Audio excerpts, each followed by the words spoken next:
Joe Manchin, while he speaks to being, holier than thou and upholding our democracy and looking to save it, he's really upholding a system of white supremacy through wealth inequality. Let's put it this way. To say some of Senator Manchin's fellow Democrats aren't pleased with his decision to oppose federal voting rights legislation might be an understatement. For his part, Manchin is using unity to defend his decision. Here's what he told Fox News this weekend. I think it's a wrong piece of legislation to bring our country together and unite our country, and I'm not supporting that because I think it would divide us further. Back with us tonight, Don Calloway, Democratic strategist, member of the advisory board for the National Voter Protection Action Fund, also CEO, founder of Pine Street Strategies, a D.C.-based lobbying firm. And Matthew Dowd is back with us, founder of Country Over Party. In the past, he was chief strategist for the Bush-Cheney presidential effort back in 2004. I know we try to keep this happy, happy, joy, joy, gentlemen, but Matthew, I have to start with a downer. What happens if nothing gets done on voting reform? A lot of people are going to be upset. The fact that democracy isn't table stakes for our elected officials, that's what's amazing to me, that you would think that preserving our democracy is table stakes, and it doesn't seem to be in this. To me, if it doesn't happen, and I have doubts now that it will with what Joe Manchin has said, is it's going to be up to the electorate in 2022 and 2024 to cause the Republicans to suffer devastating losses in such a manner that we can do this and we can preserve the democracy we have. That's my big fear. So if this doesn't happen, then all of the people that are going to be restricted and impediments that are going to be put in front of, and it's going to make it harder, are going to have to go above and beyond and vote and cause the Republican Party to lose significant amount of offices. And that, to me, is the only way out of this mess. Don, a tough question to you. Are his fellow Democrats being angry enough? And what about Manchin, would you say, still makes him a Democrat? That's a great question, and I'm not exactly sure why he's a Democrat. I would hope and pray that in his private deliberations, he's taking some serious time to think that over himself.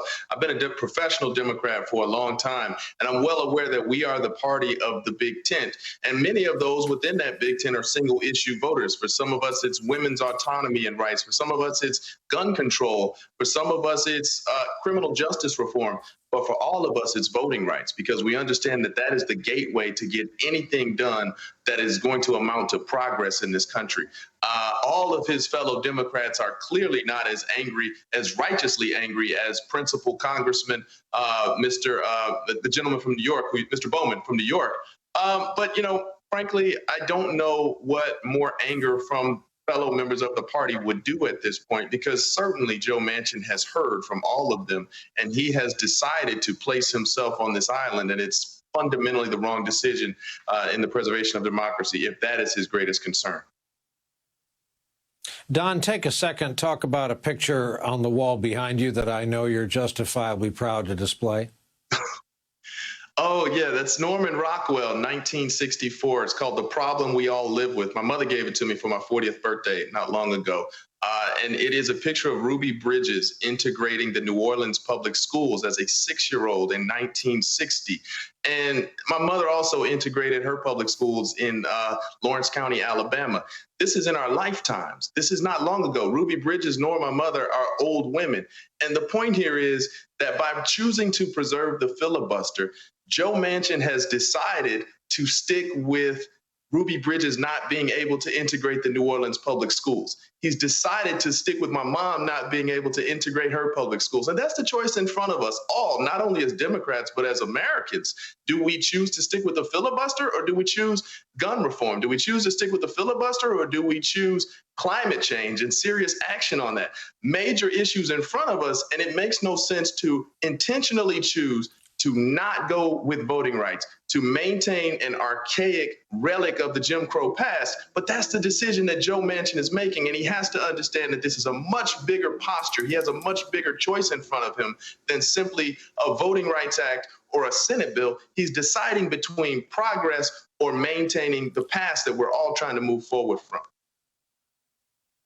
Hey, Matthew, two things. Number one, please note what Don just did. He threw in the fact that his 40th birthday was very recently. That was a shot across our bow, but we'll take it and we'll continue. I just wanted to note it for our audience because it was kind of the elephant in the room. So, Matthew, how do you lobby a guy? James Carville reminded me tonight, Democrats haven't won a county in West Virginia since 2008. So how do you lobby a guy who goes home to a state that went for Trump 40 points? So first of all, I would argue that we're closer to Social Security than he is. So we may be further away from 40, but we're closer to Social Security. I think first of all, voting rights is actually popular in West Virginia.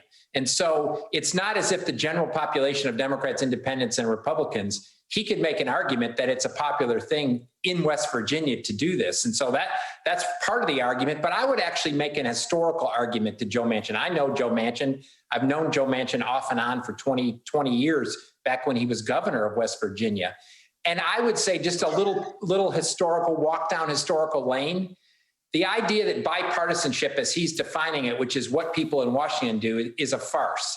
Bipartisanship should be defined by what the American people want. And what the American people want is the preservation of our democracy.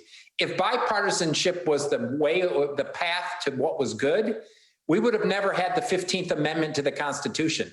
The 15th Amendment to the Constitution received no votes from the opposition party in the 1860s, in the 1870s. No votes it was a very partisan vote in that. The other thing I would say is the longer we allow this filibuster, the reason, to pick up on something what Don said, and I would make this argument to Joe Manchin, the longer we allow this to control us is exactly what happened between the 1870s. It took 90 years, primarily because of the filibuster, to get the Voting Rights Act and the Civil Rights Act.